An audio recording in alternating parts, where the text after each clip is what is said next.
أشهد أن لا إله إلا الله وحده لا شريك له وأشهد أن محمدا عبده ورسوله أما بعد فأعوذ بالله من الشيطان الرجيم بسم الله الرحمن الرحيم الحمد لله رب العالمين الرحمن الرحيم مالك يوم الدين إياك نعبد وإياك نستعين اهدنا الصراط المستقيم صراط الذين أنعمت عليهم غير المغضوب عليهم ولا الضالين.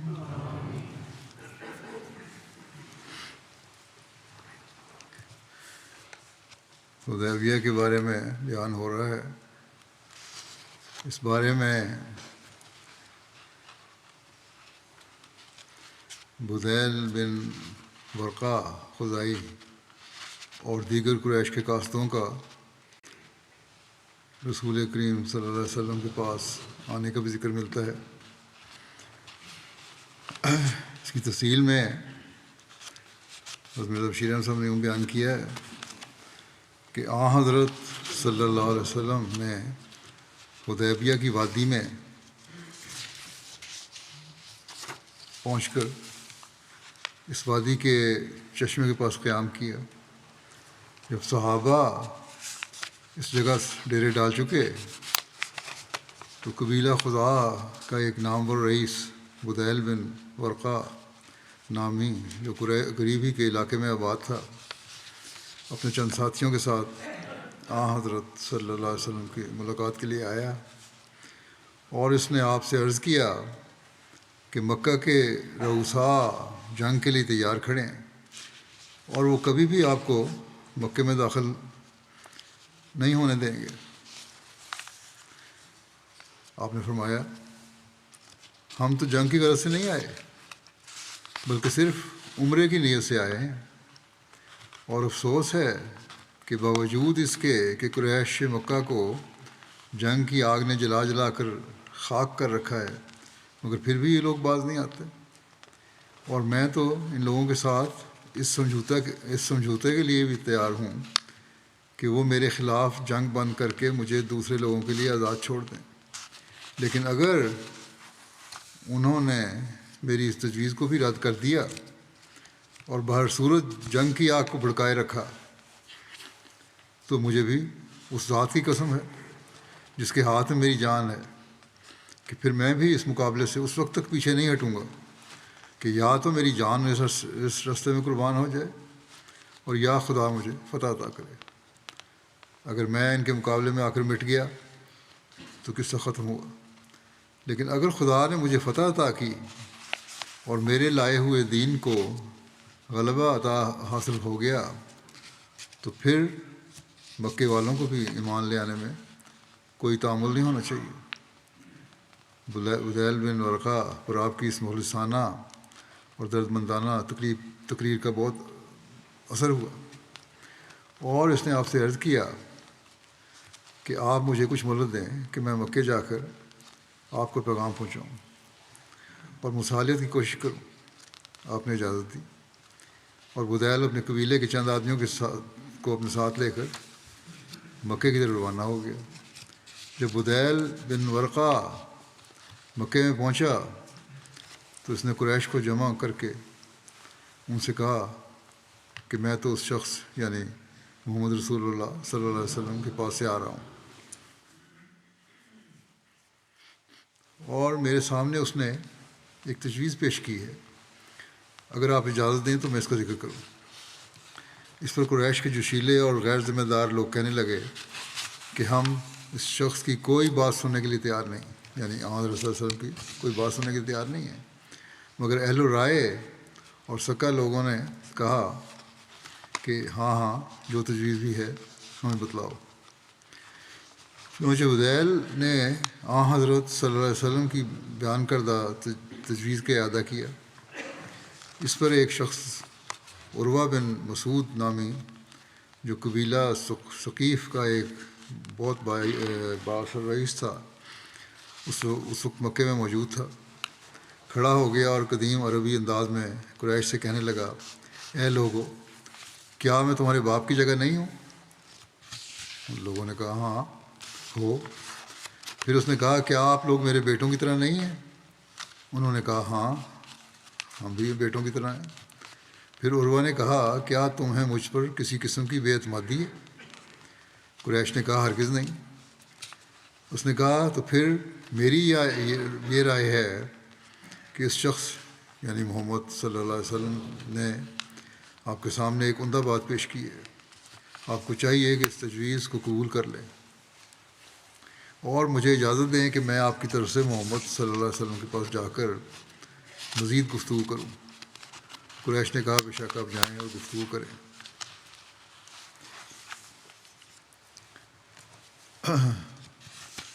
عروہ رسول اللہ صلی اللہ علیہ وسلم کی خدمت میں گیا۔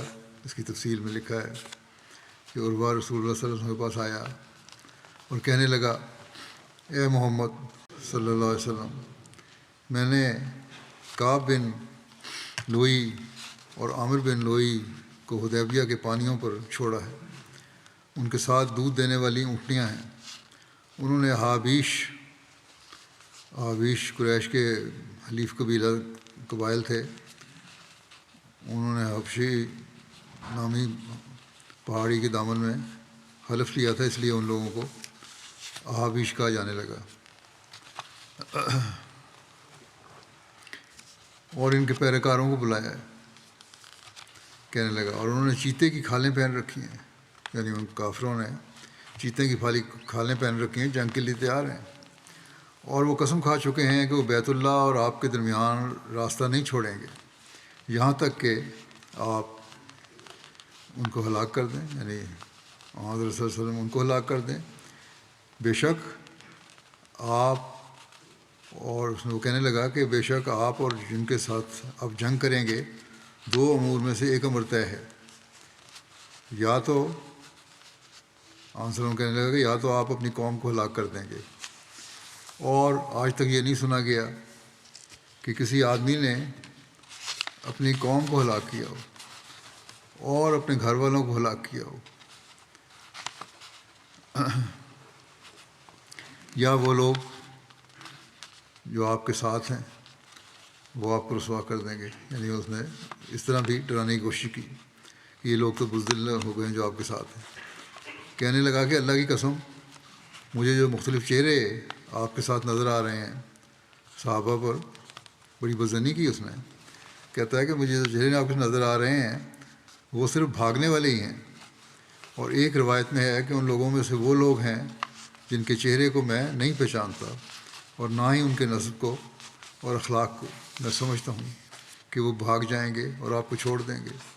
اور ایک روایت میں ہے کہ گویا میں دیکھ رہا ہوں کہ اگر آپ نے قریش سے جنگ کی تو یہ آپ کو قریش کے حوالے کر دیں گے۔ اس طرح اس نے متاثر کرنے کی، ڈرانے کی کوشش کی حضرت صلی اللہ علیہ وسلم کو، اور وہ آپ کو قیدی بنا لیں گے، تو پھر اس سے زیادہ کون سی چیز سخت ہوگی؟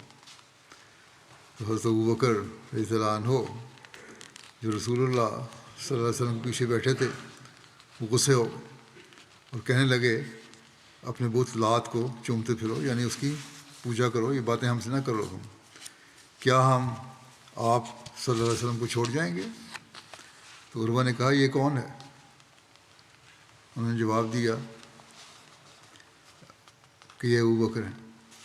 تو عروہ نے کہا اللہ کی قسم، اگر مجھ پر تیرا ایک احسان نہ ہوتا تو میں اس کا ضرور جواب دیتا۔ کسی زمانے میں عروہ پر حضرت ابوبکر رضی اللہ عنہ کا احسان بھی تھا، اور وہ اس کے بارے میں لکھا ہے کہ عروہ نے دیت ادا کرنے کا تعاون مانگا، کسی کو قتل کر دیا تھا، اس کی دیت دینی تھی، تعاون مانگا تو کسی آدمی نے 2 اور کسی نے 3 اونٹ دے کر تعاون کیا، جبکہ حضرت ابوبکر رضی اللہ عنہ نے 10 اونٹ دے کر تعاون کیا۔ یہ احسان تھا جو حضرت ابوبکر نے عروہ پر کیا تھا۔ پھر عروہ رسول اللہ صلی اللہ علیہ وسلم سے باتیں کرنے لگا، اور جب بات کرتا تو رسول اللہ صلی اللہ علیہ وسلم کی داڑھی کو ہاتھ لگاتا۔ حضرت مغیرہ بن شعبہ رسول اللہ صلی اللہ علیہ وسلم کے پاس تلوار لے کر کھڑے تھے اور اپنے سر پر خوات پہن رکھا تھا۔ عروہ بات کرنے کے لیے آگے بڑھا، پھر عروہ نے اپنا ہاتھ آگے بڑھایا تاکہ آپ کی داڑھی مبارک کو ہاتھ لگائے، تو حضرت مغیرہ نے اپنی تلوار کے کونے سے اس کو ہٹا دیا اور کہا کہ رسول اللہ صلی اللہ علیہ وسلم کی داڑھی سے اپنے ہاتھ کو روکو قبل اس کے کہ تلوار تم تک پہنچے، کیونکہ کسی مشرک کے لیے مناسب نہیں ہے کہ وہ آپ کی داڑھی کو چھوئے۔ عروہ نے اپنا سر اٹھایا اور کہا یہ کون ہے؟ لوگوں نے کہا مغیرہ بن شعبہ۔ ایک روایت میں ہے کہ رسول اللہ صلی اللہ علیہ وسلم فرمایا یہ تمہارا بھتیجا مغیرہ بن شعبہ ہے۔ اس نے کہا اے بد عہد، مغیرہ بن شعبہ کو کہنے لگا عروہ کہ کیا میں نے تیری بد عہدی کی اصلاح کی کوشش نہیں کی تھی؟ اور حضرت مغیرہ زمانہ جاہلیت میں اس کی تفصیل یہ ہے، اس کا حوالہ وہ دے رہا ہے کہ حضرت مغیرہ زمانہ جاہلیت میں کچھ لوگوں کے ساتھ گئے اور انہوں نے قتل کر دیا اور ان کے مال لے لیے، اور پھر آئے اور اسلام قبول کر لیا۔ تو نبی صلی اللہ علیہ وسلم نے فرمایا جہاں تک اسلام کا تعلق ہے تو وہ میں قبول کرتا ہوں، اور جہاں تک مال کا تعلق ہے تو میرا اس سے کچھ واسطہ نہیں ہے۔ بخاری کی روایت ہے، لیکن بہرحال مغیرہ نے بھی اس معاملے میں ان کی کوئی مدد کی ہوگی، عروہ نے مدد کی ہوگی۔ پھر عروہ نبی صلی اللہ علیہ وسلم کے صحابہ کو غور سے دیکھنے لگا۔ جب بھی رسول اللہ صلی اللہ علیہ وسلم تھوکتے تو صحابہ اس کو ہاتھ پر لے لیتے اور پھر اس کو اپنے چہرے اور سینے پر ملتے۔ جب آپ صحابہ کو کسی چیز کا حکم دیتے تو صحابہ فوری طور پر اس کو بجا لاتے۔ جب آپ وضو کرتے تو صحابہ وضو کے پانی کو حاصل کرنے کے لیے ٹوٹ پڑتے، کسی بال کو بھی نیچے گرنے نہیں دیتے تھے بلکہ اس کو حاصل کر لیتے، اور آپ صلی اللہ علیہ وسلم کے سامنے اپنی آواز کو نیچا رکھتے، اور آپ کی تعظیم کی وجہ سے آپ کو ترچھی نگاہوں سے نہیں دیکھتے تھے، نظر اٹھا کے نہیں دیکھتے تھے۔ جب عروہ رسول اللہ صلی اللہ علیہ وسلم سے باتیں کرنے سے فارغ ہوا تو آپ نے عروہ سے بھی وہی بات کہی جو بدیل بن ورقہ سے کہی تھی، اور ایک مدت تک صلح کی تجویز پیش کی۔ پھر عروہ قریش کے پاس آیا اور کہنے لگا اے میرے لوگوں، میں سفارت کے لیے بادشاہوں کے درباروں میں کیسر و کسریٰ اور نجاشی کے دربار میں گیا ہوں۔ اللہ کی قسم میں نے کبھی کوئی ایسا بادشاہ نہیں دیکھا جس کی ایسی اطاعت کی جائے جیسی محمد صلی اللہ علیہ وسلم کی اطاعت گزاری اس کے صحابہ میں ہوتی ہے۔ کہاں تو وہ آیا تھا حضرت صلی اللہ علیہ وسلم کو کافروں سے ڈرانے کے لیے، اور کہاں جب وہ نظارے دیکھے تو متاثر ہو کے گیا، اور یہی بات پھر اس نے جا کے ان کافروں کو بھی بتائی۔ کہنے لگا کہ اللہ کی قسم میں نے کوئی ایسا بادشاہ نہیں دیکھا جس کے اصحاب اس کی اتنی عزت کرتے ہوں جتنی محمد صلی اللہ علیہ وسلم کے اصحاب محمد صلی اللہ علیہ وسلم کی تعظیم کرتے ہیں۔ اللہ کی قسم ان جیسا کوئی بادشاہ نہیں۔ جب وہ تھوکتے ہیں تو ان کے ساتھی اس کو اپنے ہاتھ پر لے لیتے ہیں، پھر اس کو اپنے منہ سینے پر مل لیتے ہیں، اور پھر جب وہ حکم کرتے ہیں تو اس کو بجا لانے میں جلدی کرتے ہیں۔ جب وہ وضو کرتے ہیں تو وضو کے پانی کو لینے کے لیے اس پر ٹوٹ پڑتے ہیں، اور آپ کے بالوں کو نیچے نہیں گرنے دیتے بلکہ محفوظ کر لیتے ہیں۔ آپ کے سامنے اس کے ساتھی آہستہ آواز سے کلام کرتے ہیں، اور تعظیم کی وجہ سے آپ کی طرف نظر اٹھا کر نہیں دیکھتے، اور کوئی آدمی بھی اجازت کے بغیر بات نہیں کرتا۔ جب وہ اجازت دیتے ہیں یعنی آن صلی اللہ علیہ وسلم کی اجازت ہوتی ہے تو پھر صحابہ بات کرتے ہیں، اور ایک اجازت نہ دیں تو خاموش رہتا ہے ہر ایک۔ کہنے لگا کہ اس نے تم پر ایک بھلائی کی بات پیش کی ہے، یعنی آن صلی اللہ علیہ وسلم نے ایک بھلائی کی بات پیش کی ہے، لہذا اسے قبول کر لو۔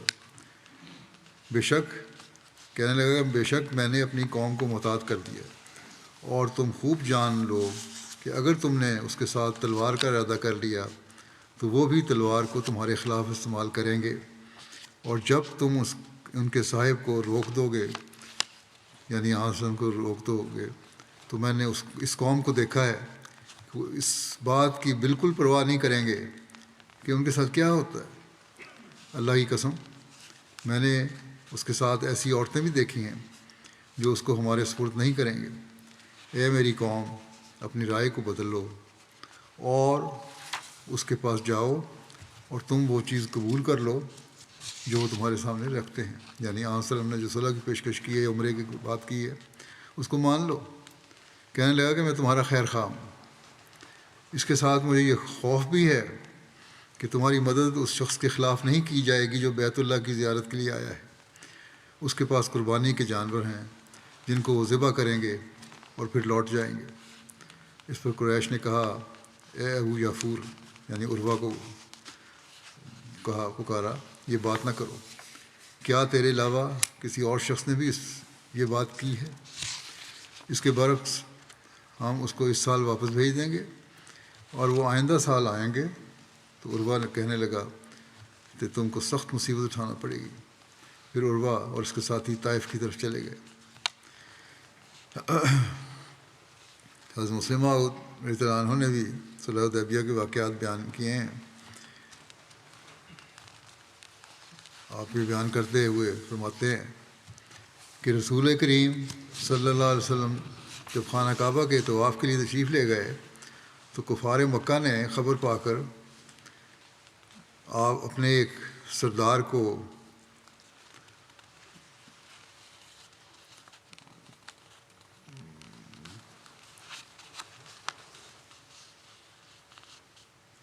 آپ کی طرف روانہ کیا کہ وہ جا کر کہے کہ اس سال آپ طواف کے لیے نہ آئیں۔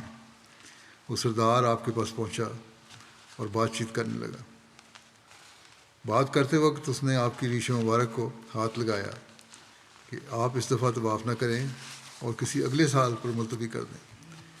تو مسلمان فرماتے ہیں کہ یہ ہاتھ لگانا کوئی کسی بے ادبی کی وجہ سے نہیں تھا کہ بلکہ ایشیا کے لوگوں میں دستور ہے کہ جب وہ کسی سے بات منوانا چاہتے ہوں تو منت کے طور پر دوسرے کی داڑھی کو ہاتھ لگاتے ہیں یا اپنی داڑھی کو ہاتھ لگا کر کہتے ہیں کہ دیکھو میں بزرگ ہوں اور قوم کا سردار ہوں، میری بات مان جاؤ۔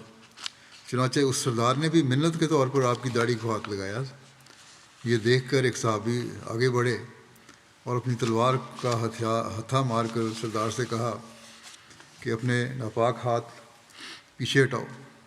سردار نے تلوار کا ہتھا مارنے والے کو پہچان کر کہا، تم وہی ہو جس پر میں نے فلاں موقع پر احسان کیا تھا۔ یہ سن کر وہ صحابی خاموش ہو گئے اور پیچھے ہٹ گئے۔ سردار نے پھر منت کے طور پر آپ کی داڑھی کو ہاتھ لگایا۔ صحابہ کہتے ہیں کہ ہمیں اس سردار کے اس طرح ہاتھ لگانے پر سخت غصہ آ رہا تھا، مگر اس وقت ہمیں کوئی ایسا شخص نظر نہ آتا تھا جس پر اس سردار کا احسان نہ ہو، یعنی اس کافر سردار نے بہت لوگوں پہ احسان کیا ہوا تھا، اور اس وقت ہمارا دل چاہتا تھا کہ کاش ہم میں سے کوئی ایسا شخص ہوتا جس پر اس سردار کا کوئی احسان نہ ہوتا۔ اتنے میں ایک شخص ہم میں سے آگے بڑھا جو سر سے پاؤں تک خود اور ذرہ میں لپٹا ہوا تھا اور بڑے جوش کے ساتھ سردار سے مخاطب ہو کر کہنے لگا، ہٹا لو اپنا ناپاک ہاتھ۔ یہ حضرت ابوبکر تھے جنہوں نے یہ کہا۔ سردار نے جب ان کو پہچانا تو کہا، ہاں میں تمہیں کچھ نہیں کہہ سکتا کیونکہ تم پر میرا کوئی احسان نہیں ہے۔ پھر حلیس بن علقمہ کنانی جو حابیش کا سردار تھا، جیسا کہ میں نے بتایا حابیش قریش کے حلیف قبائل تھے اور انہوں نے حبشی نامی پہاڑی کے دامن میں حلف لیا تھا، اس لیے ان کو حابیش کہتے ہیں۔ اس نے کہا، مجھے حضرت صلی اللہ علیہ وسلم کے پاس جانے دو۔ تو قریش نے کہا، جاؤ۔ جب اس نے رسول اللہ صلی اللہ علیہ وسلم کو بلندی سے دیکھا تو رسول اللہ صلی اللہ علیہ وسلم نے فرمایا، یہ فلاں شخص ہے جو ایسے قبیلے سے تعلق رکھتا ہے جو قربانی کے جانوروں کا احترام کرتے ہیں، اور صحابہ کو فرمایا کہ اس کو دکھانے کے لیے قربانی کے جانور آگے گزارو۔ تو انہوں نے جانوروں کو آگے بھیج دیا۔ جب اس نے وادی کے کنارے ان جانوروں کو دیکھا جن کی گردن میں ہار تھے جن کے زیادہ عرصہ رہنے کی وجہ سے، یعنی ہاروں کے زیادہ عرصہ گردن میں رہنے کی وجہ سے ان کی گردن کے بال جھڑ چکے تھے۔ وہ جانور بار بار آوازیں نکال رہے تھے۔ صحابہ نے تلبیہ کہتے ہوئے ان کا استقبال کیا، اور وہ آدھا مہینہ سے جہاں مقیم تھے انہوں نے خوشبو نہیں لگائی ہوئی تھی، یعنی صحابہ نے کوئی خوشبو نہیں لگائی ہوئی تھی، اور ان کے بال بھی پراگندہ تھے۔ جب اس نے یہ دیکھا تو اس نے کہا کہ سبحان اللہ، ان لوگوں کے لیے مناسب نہیں کہ وہ بیت اللہ سے روکے جائیں۔ فوراً اس کا دل نرم ہو گیا۔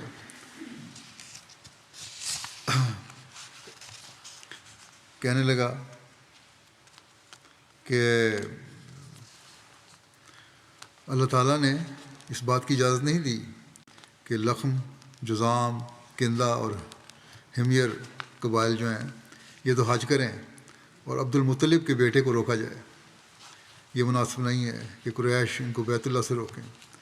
رب کعبہ کی قسم، قریش ہلاک ہو جائیں گے، بے شک یہ لوگ عمرہ کرنے کے لیے آئے ہیں۔ مسلمانوں کی حمایت نے بات کہی۔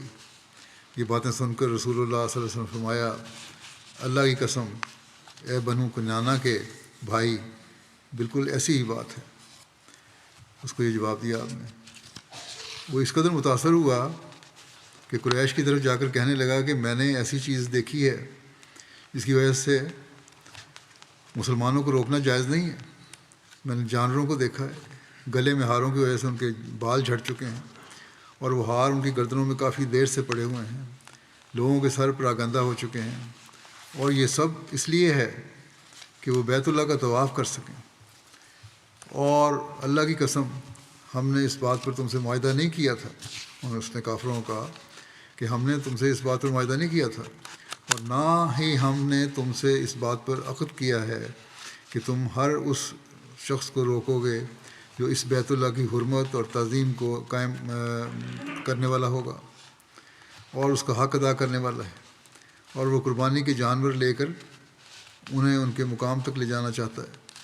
اور قسم ہے اس ذات کی جس کے قبضے میں میری جان ہے کہ تم ان کے راستے کو کعبہ تک جانے کے لیے خالی کر دو، ورنہ میں اپنے لوگوں کو لے کر تمہارے ساتھ چھوڑ کر چلا جاؤں گا۔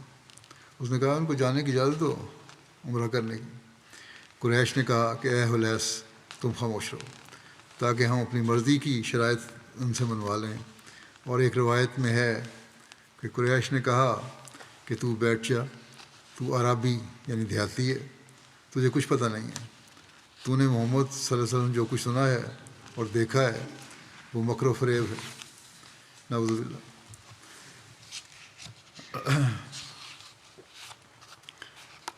اس سفر میں حضرت کعب بن عجرہ کے لیے آرام میں سر منڈوانے کی رخصت کا ذکر ملتا ہے۔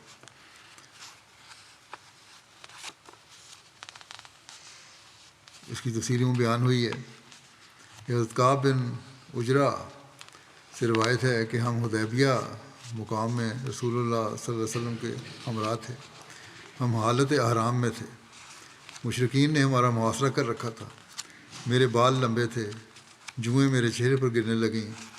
آپ میرے پاس سے گزرے، آپ نے فرمایا کیا تمہارے سر کی جوئیں تمہیں اذیت دے رہی ہیں؟ میں نے کہا ہاں۔ آپ نے فرمایا تو میرا گمان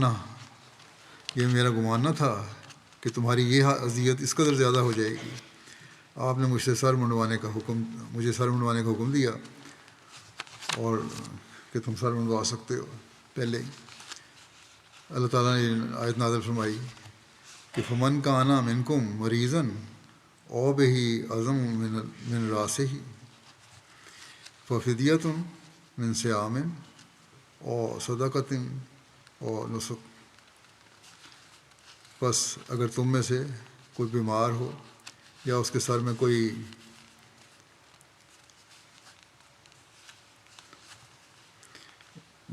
کوئی تکلیف ہو تو کچھ روزوں کی صورت میں یا صدقہ دے کر یا قربانی پیش کر کے فدیہ دینا ہوگا۔ یہ ایسی حالت میں تکلیف کی صورت میں یہ نمایا جا سکتا ہے۔ اس دوران میں قریش کا مکرز بن حفص کو بطور سفیر بھیجنے کا بھی ذکر ملتا ہے، جیسا کہ پہلے ذکر ہوا ہے کہ قریش سے اجازت لے کر مختلف لوگ بطور سفیر حضرت صلی اللہ علیہ وسلم کے پاس آتے تھے. بہرحال ان میں مکرز بن حفص بھی کا بھی ذکر ہے. اس نے بھی قریش کو کہا کہ مجھے محمد صلی اللہ علیہ وسلم کو جانے دو. جب وہ آیا تو رسول اللہ صلی اللہ علیہ وسلم سے دیکھ کر فرمایا یہ ایک دھوکے باز شخص ہے. اور روایت میں فاجر کا لفظ بھی ملتا ہے. جب وہ رسول اللہ صلی اللہ علیہ وسلم کے پاس آیا تو رسول اللہ صلی اللہ علیہ وسلم نے اس سے بھی وہی بات کی جو عروہ اور بدیل سے کی تھی. پھر وہ اپنے ساتھیوں کی طرف لوٹ گیا اور ان کو ان باتوں کی خبر دی جو رسول اللہ صلی اللہ علیہ وسلم نے اس سے کی تھی.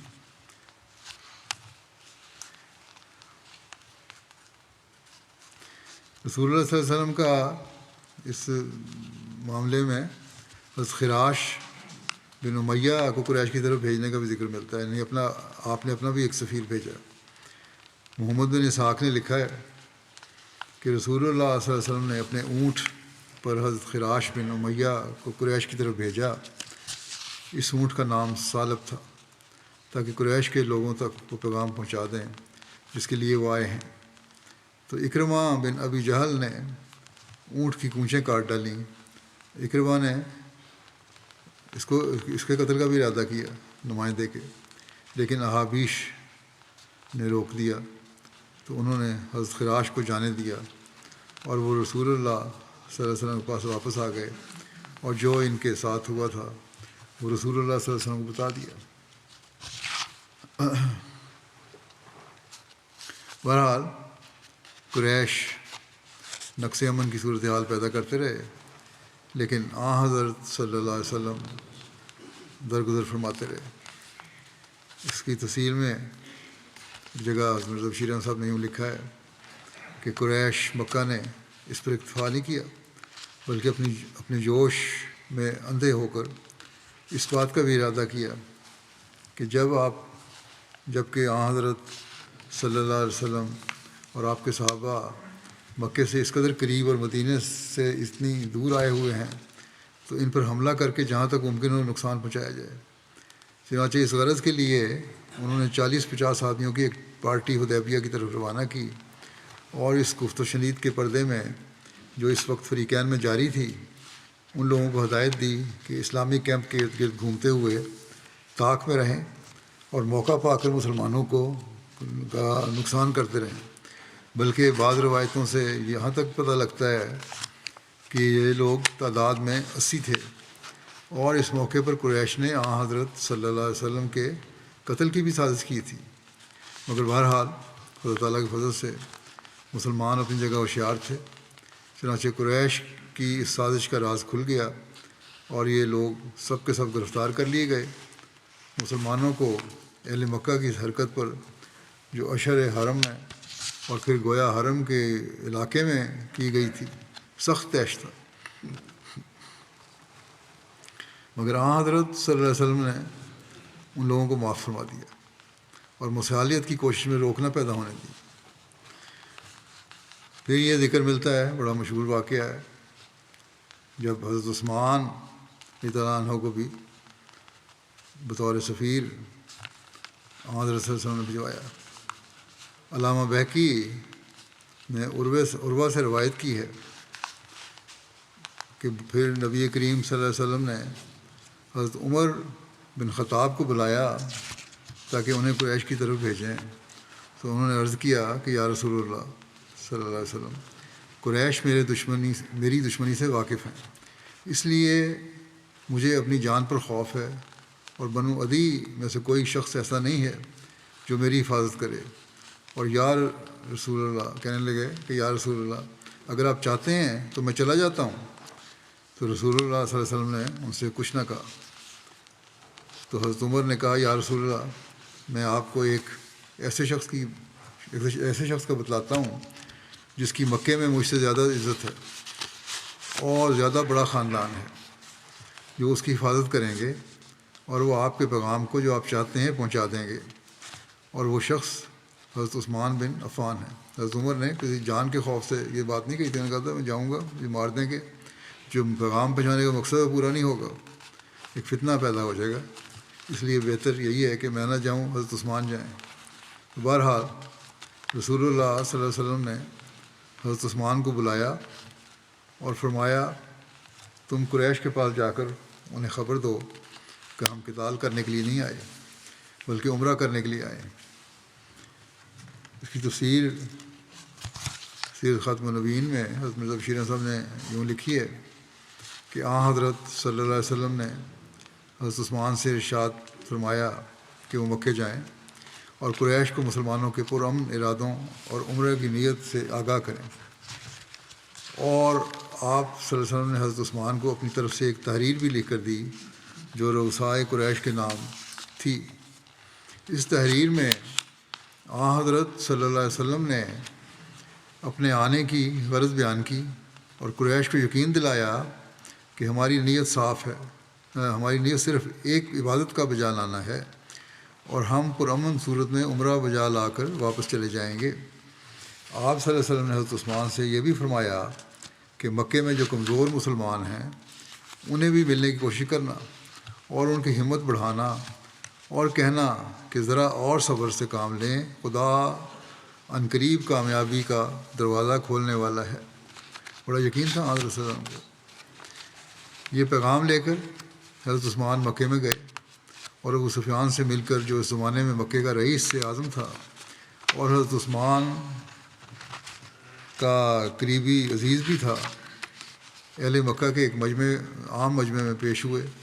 اس مجمع میں حضرت عثمان نے حضرت صلی اللہ علیہ وسلم کی تحریر پیش کی جو مختلف رؤسائے قریش نے فرداً فرداً بھی ملاحظہ کی، مگر باوجود اس کے سب لوگ اپنی اس ضد پر قائم رہے کہ بہرحال مسلمان اس سال مکے میں داخل نہیں ہو سکتے۔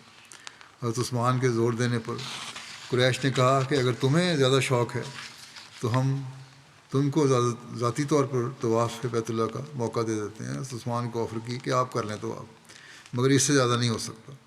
حضرت عثمان نے کہا یہ کیسے ہو سکتا ہے کہ رسول اللہ صلی اللہ علیہ وسلم تو مکے سے باہر روکے جائیں اور میں طواف کروں؟ مگر قریش نے کسی طرح نہ مانا اور بالآخر حضرت عثمان مایوس ہو کر واپس آنے کی تیاری کرنے لگے۔ اس موقع پر مکے کے شریر لوگوں کو یہ شرارت سوجی کہ انہوں نے غالباً اس خیال سے کہ اس طرح ہمیں مصالحت میں زیادہ مفید شرائط حاصل ہو سکیں گی، حضرت عثمان اور ان کے ساتھیوں کو مکے میں روک لیا۔ اس پر مسلمانوں میں یہ افواہ مشہور ہوئی کہ اہل مکہ نے حضرت عثمان کو قتل کر دیا۔ پھر یہ خبر جو پہنچی تو وہاں وہ بیعت لی حضرت صلی اللہ علیہ وسلم نے جو بیعت رضوان کہلاتی ہے۔ اس کی تفصیل میں لکھا ہے کہ یہ خبر یعنی حضرت عثمان کی شہادت کی خبر حدیبیہ میں پہنچی تو مسلمانوں میں سخت جوش پیدا ہوا، کیونکہ عثمان رضی اللہ عنہ حضرت صلی اللہ علیہ وسلم کے داماد اور معزز ترین صحابہ میں سے تھے اور مکے میں بطور اسلامی سفیر کے گئے تھے، اور یہ دن بھی عشر حرم کے تھے اور پھر مکہ خود حرم کا علاقہ تھا۔ حضرت صلی اللہ علیہ وسلم نے فوراً تمام مسلمانوں میں اعلان کر کے انہیں ایک ببول یعنی کیکر کے درخت کے نیچے جمع کیا، اور جب صحابہ جمع ہو گئے تو آپ صلی اللہ علیہ وسلم نے اس خبر کا ذکر کر کے فرمایا کہ اگر یہ اطلاع درست ہے تو خدا کی قسم ہم اس جگہ سے اس وقت تک نہیں ٹلیں گے کہ عثمان کا بدلہ نہ لے لیں۔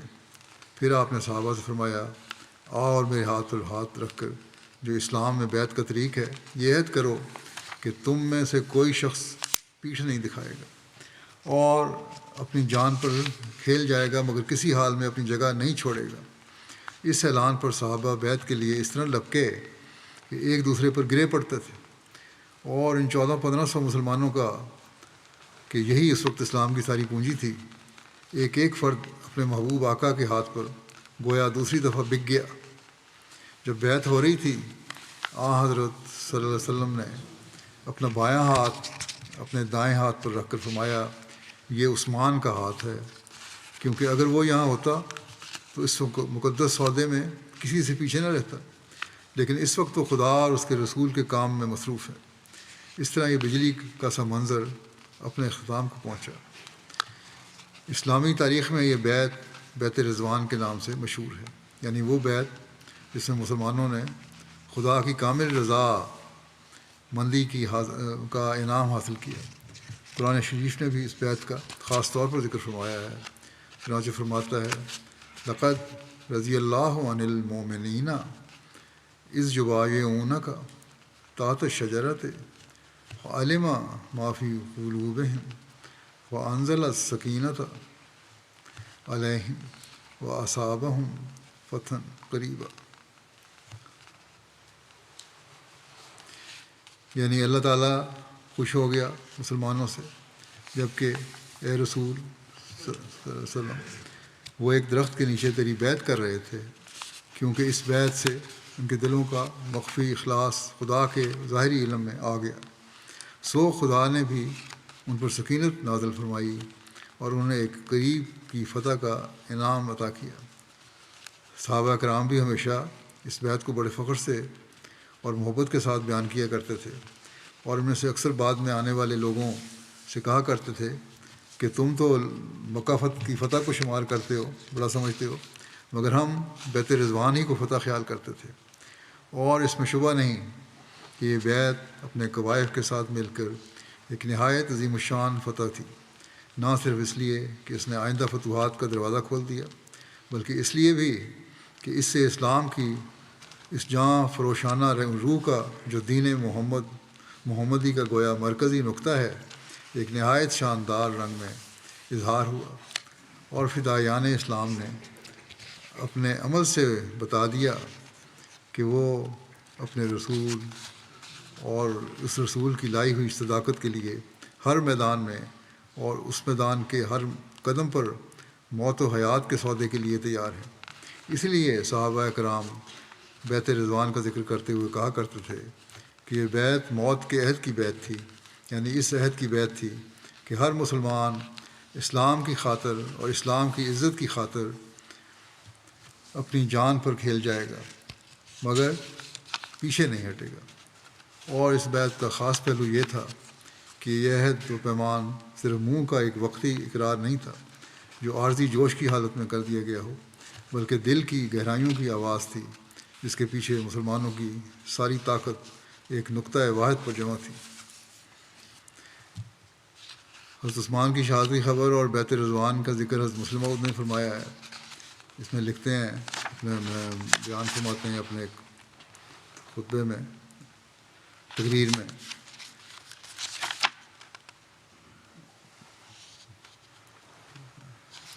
کہ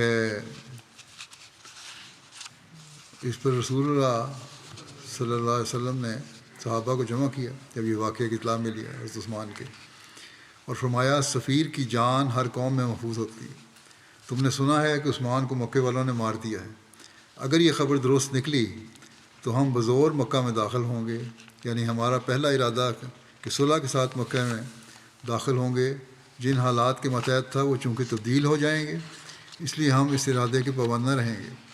جو لوگ یہ عہد کرنے کے لیے تیار ہوں کہ اگر ہمیں آگے بڑھنا پڑا تو یا ہم فتح کر کے لوٹیں گے یا ایک ایک کر کے میدان میں مارے جائیں گے، وہ اس عہد پر میری بیعت کریں۔ آپ کا یہ اعلان کرنا تھا کہ 1500 زائر جو آپ کے ساتھ آیا تھا یکدم 1500 سپاہی کی شکل میں بدل گیا، اور دیوانہ وار ایک دوسرے پر پھاندتے ہوئے انہوں نے رسول اللہ صلی اللہ علیہ وسلم کے ہاتھ پر دوسروں سے پہلے بیعت کرنے کی کوشش کی۔ یہ بیعت تمام اسلامی تاریخ میں بہت بڑی اہمیت رکھتی ہے اور درخت کا عہد نامہ کہلاتی ہے، کیونکہ جس وقت بیعت لی گئی اس وقت رسول کریم صلی اللہ علیہ وسلم ایک درخت کے نیچے بیٹھے تھے۔ صلح حدیبیہ کے حوالے سے مزید انشاءاللہ اور تفصیل ہے، آئندہ بیان کروں گا۔ میں یہ بھی کہنا چاہتا ہوں، جیسا کہ سب جانتے ہیں کہ یورپ میں بھی حالات بڑی تیزی سے جنگ کی طرف جا رہے ہیں۔ یوکرین اور روس کی جنگ پھیلنے کا خطرہ بڑھتا جا رہا ہے، دھمکیاں مل رہی ہیں یورپ کے باقی ملکوں کو بھی۔ اکثر جو ہیں عقل رکھنے والے اور امن پسند لوگ، لیڈر، اس بارے میں پریشان بھی ہیں۔ بہرحال دعا کریں اللہ تعالیٰ احمدیوں اور امن پسند لوگوں کو جنگ کے بد اثرات سے محفوظ رکھے، اور یہ لوگ ایسے ہتھیار استعمال نہ کریں جنگ میں جن کے استعمال سے آئندہ نسلیں متاثر ہوتی ہوں. مسلمان ممالک کے لیے بھی دعا کریں، اللہ تعالیٰ ان کو بھی عقل اور سمجھ دے، اور وہ لوگ بھی حق پہچاننے کی، اللہ ان کو حق پہچاننے کی توفیق دے.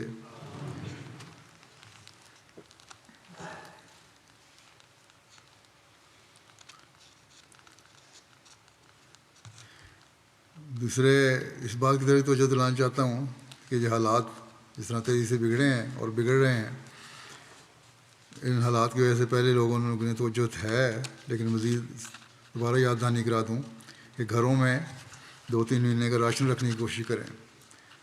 لیکن سب سے اہم نقطہ یہی ہے کہ اللہ تعالیٰ کا قرب حاصل کرنے کی کوشش کریں، اس کی رضا حاصل کرنے کی کوشش کریں، اس سے تعلق پیدا کرنے کی کوشش کریں، اس میں بڑھنے کی کوشش کریں. اللہ تعالیٰ ہمیں اس کی توفیق دے.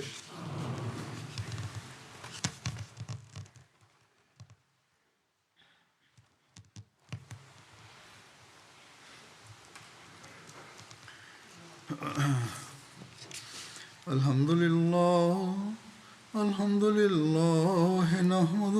ونستعینہ ونستغفرہ ونؤمن بہ ونتوکل علیہ ونعوذ باللہ من شرور انفسنا ومن سیئات اعمالنا من یہدہ اللہ فلا مضل لہ ومن يضلل فلا هادي له ونشهد أن لا إله إلا الله ونشهد أن محمدا عبده ورسوله. عباد الله رحمكم الله إن الله يأمر بالعدل والإحسان وإيتاء ذي القربى وينهى عن الفحشاء والمنكر والبغي يعظكم لعلكم تذكرون. اذكروا الله يذكركم وادعوه يستجب لكم ولذكر الله أكبر.